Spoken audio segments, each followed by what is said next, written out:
puis sur les déclarations très importantes du président de la République ce soir sur ce que seraient des troupes au sol. Il y a une clarification qui est faite par le président. Pour l'instant, il n'en est pas question. Ce sera après une paix, sous un mandat de l'ONU. Quelle forme est-ce que ça pourrait prendre ? Il dit bien que ce serait le long de la ligne de front. C'est une précision aussi extrêmement importante. Oui, on peut imaginer très très bien qu'il y ait des troupes. Alors, sous quelle bannière, on va voir. Effectivement, le président de la République annonce sous bannière de l'ONU, mais pour moi, il ne faut pas que ce soit des casques bleus. Il faut que sous mandat de l'ONU, mais ce soit des casques de couleur militaire et pour une force, entre guillemets, non pas d'interposition, mais de maintien de la paix. Donc, tout se fera dans les règles d'engagement. C'est-à-dire, est-ce que vous avez le droit de riposter, notamment, lorsque vous êtes attaqué ? Et donc tout ça, c'est un processus qui est long, mais pour l'instant, on sent bien que ça va être un point d'achoppement parce que les Russes ont clairement dit ils ne veulent pas de troupes européennes sur le sol ukrainien. Non seulement de troupes otaniennes, mais également de troupes européennes. Les Américains, en fait, suivent la proposition, entre guillemets, française ou européenne, c'est dire que les Européens sont prêts à déployer, après un plan de paix, ou minimum cessez-le-feu et éventuellement un plan de paix accepté par tous, de déployer des forces sur la ligne de front. Mais pour l'instant, on sent bien qu'il va y avoir un hiatus sur ce sujet-là. Ouais, pour vous, vous avez mentionné un peu les casques bleus. Il faut dire ce qu'il y a. Ils ont pas mauvaise réputation, les pauvres. Ils font ce qu'ils peuvent souvent, mais enfin, souvent, casque bleu a rimé dans l'histoire avec impuissance. Il ne faut pas que ce soit ça. Absolument. Moi, je l'ai vécu en ex-Yougoslavie. On parlait tout à l'heure, d'ailleurs, Bernard-Henri Lévy le mentionnait lorsque le président Chirac avait organisé la force de réaction rapide franco-britannique. Moi, avec Jean-Paul Paul-Amoros, on a été les deux premiers à participer à cette aviateur, en tout cas, à participer à cette force sur le terrain. Et on a vu la dynamique que ça représentait. On avait les casques bleus d'un côté, et nous, on était en casque bleu, enfin casque vert. Et après, on a eu un mandat de l'OTAN.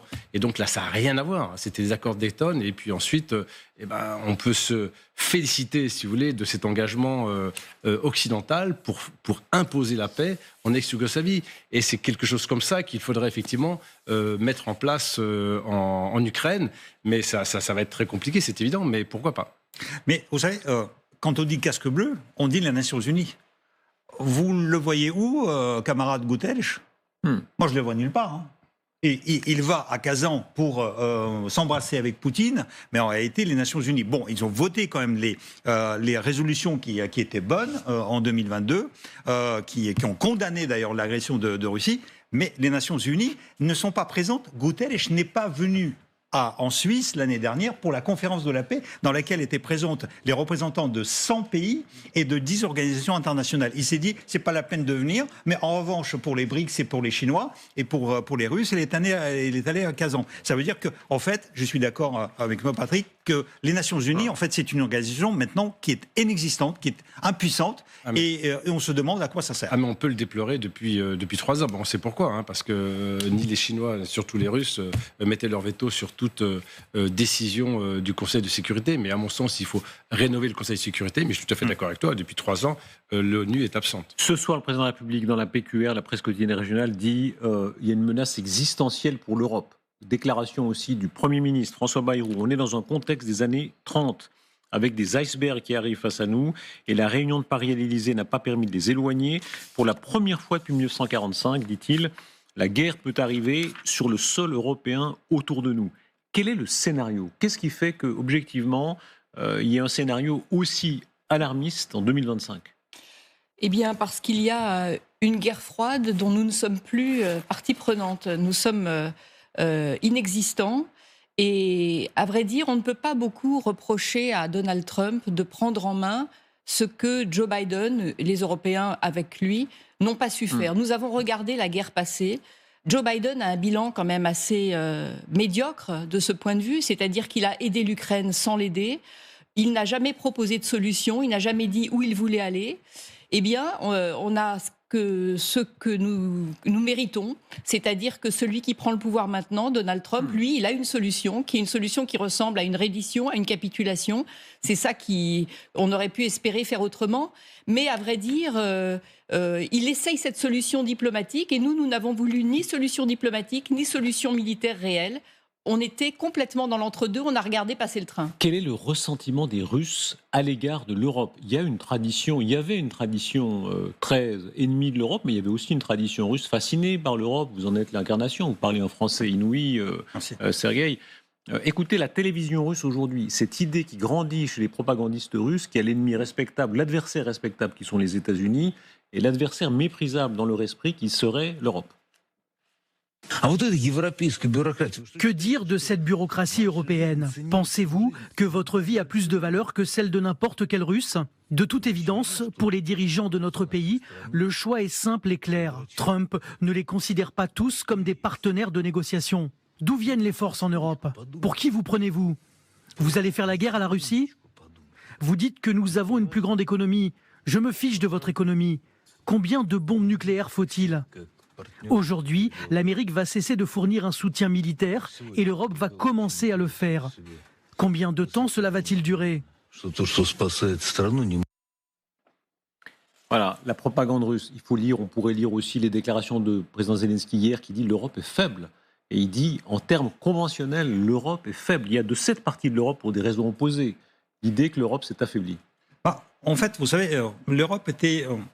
bénéficier de la paix et bénéficier de parapluies américains. En fait, et en plus, les Américains poussaient, interdisaient quasiment à l'Europe. L'Allemagne était on lui interdisait d'avoir son armée, on lui interdisait d'avoir son industrie de guerre, bien évidemment, parce que tout le monde craignait que l'Allemagne se revigore et redevienne encore un danger pour l'Europe. Donc, il faut savoir ce qu'on veut aussi. Mais Solovyov, quand il raconte ça, c'est un faux cul.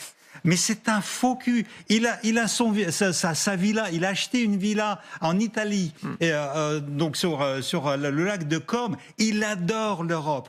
Tous ses enfants sont européens. Sa femme a fait ses études aux États-Unis. En fait, Poutine, c'est la même chose. Poutine aurait adoré être un espion, soit en Suisse, soit en Allemagne, soit en Autriche avec son allemand. Mais comme ça, il n'a pas réussi sa carrière, maintenant c'est quelqu'un qui a une sorte de vengeance par rapport à sa vie qui n'a pas réussi. Mais en réalité, l'Europe est adorée par les Russes. Les Russes adorent l'Europe. Ça, c'est sûr et certain. Vous pouvez demander, quand ils ne sont pas filmés avec les caméras de la propagande, ils adorent l'Europe, ils adorent venir en Europe. Mais entre les deux, est-ce que le nationalisme a grandi? Vous êtes, pardon, je ne vais pas vous vieillir, Sergei Girnov, un vieux modèle. Vous êtes le vieux modèle soviétique, commandant du KGB. Voilà. Je suis le jeune vieux modèle. Voilà, vous êtes le jeune vieux modèle. Ces nouveaux Russes, quand on voit notamment cette musique russe, cette pop très nationaliste, avec une jeune génération qui est... communiste, pas du tout, il n'y a plus rien de communiste. Déjà, dans votre génération, il n'y a plus grand-chose, mais très nationaliste. Non, ne vous trompez pas. En fait, les jeunes, vraiment, sociologiquement, ils ne sont pas pour la guerre. Et ils ne sont pas contre l'Europe. En fait, ils sont beaucoup plus ouverts. En fait, ils écoutent la musique du monde entier. Non, ce sont les anciens soviétiques qui sont... Donc, c'est la génération de Lavrov, de Douchakov, de Poutine. Partie de cela. Il y a aussi, si vous voulez, les gens... En fait, quand vous leur posez la question devant les caméras, est-ce que vous croyez qu'ils vont réellement vous répondre ce qu'ils pensent? En fait, la sociologie n'existe pas en Russie. Là, je peux citer Alain Frachon, qui a fait un livre sur l'ère des dictateurs, qui est tout à fait fascinante, qui montre à quel point, en réalité, Dieu, la patrie, la guerre, la nation sont des idées très florissantes. Nous sommes l'exception. Les Américains sont très attachés à ça. Il y a un nationalisme américain très puissant. C'est l'Europe, avec ses bons sentiments, qui fait plutôt l'exception. Oui, et l'Europe se nationalise aussi. On voit quand même la dynamique, elle est vers ces mouvements nationalistes, populistes qui montent en grade. C'est vrai qu'on est vraiment, on clôture ces années de béatitude heureuse depuis la fin de la guerre froide. C'était bien. Et c'était bien. On en a beaucoup profité et on en a profité avec une naïveté confondante en pensant de manière extrêmement infantile, en pensant que ça allait durer toute la vie, que les Américains seraient toujours nos protecteurs. Et pourtant, le général de Gaulle avait déjà prévenu qu'il fallait y penser un jour à s'émanciper. Et quand on pense que la politique européenne de sécurité et de défense, qu'on appelait la PESC, a été créée, je crois, en 1993, si je ne me trompe pas, ça fait 30 ans. 30 ans qu'on parle de la défense européenne, mais on est grotesque. On est grotesque de ne pas y... 40 ans. Pardon, 40 ans. Vous voyez, à chaque fois qu'il y a des... Non, mais je vous dis ça parce que nous, on en parlait bien avant la PESC. En fait, on parlait déjà beaucoup de la défense. Ah oui, je veux dire, c'est simplement une chose qui est importante. Enfin, on peut remonter à 54 et la communauté européenne de défense. Mais enfin, la PESC, en tout cas, c'était assez récent. Et on n'a rien fait. On a regardé le paysage comme des bovins. Non, mais ce que disait Soloviev et qui est assez intéressant, c'est que vous connaissez comment les Russes, et je pense que je contrôle. Le Russe, moi ça m'avait frappé quand j'avais fait une conférence à Moscou, quelques jours avant la guerre d'ailleurs, c'est que l'esprit d'équipe pour eux c'est quoi ? Un chef. En fait, ils respectent l'autorité, ils respectent le chef. Et actuellement, c'est vrai que l'Europe, elle est absente en fait. On n'a pas un chef charismatique européen. Et en fait, on aurait ça contre un Trump, contre un Xi Jinping, contre un Kim Jong-un ou contre un Poutine, ce serait autre chose. Aujourd'hui, on n'a pas ça. Et c'est vrai que du coup, on paraît comme faible, alors qu'en fait, on veut la paix, peace and love, ça clairement en ce moment. Mais malheureusement, l'histoire nous rattrape en fait. Dans ce groupe de contact dont Emmanuel Macron a eu l'initiative heureuse, et vraiment, il a évidemment raison d'essayer de prendre en main une Europe en petits groupes, mais personne n'est capable de déterminer un porte-parole de ce petit groupe. Il n'y en a pas. On ne sait pas qui est la voix de l'Europe. On ne connaît pas, comme disait Kissinger, le numéro de téléphone. C'est ça. Personne ne se dégage, une autorité Marion, de ce petit groupe. C'est qu'il faut se rendre évident, cela nous manque. Ah, bien sûr. Il nous faut quelque chose comme ça.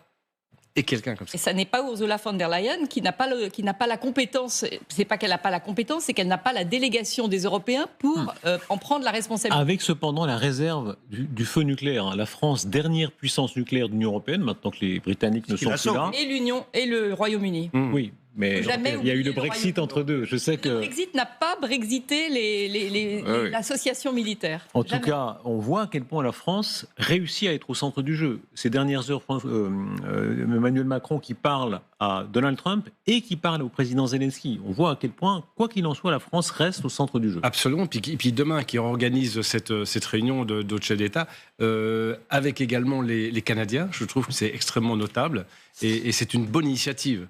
Ce qu'il en sortira, on verra, mais au moins, on existe et on doit exister et on doit sortir un leader européen.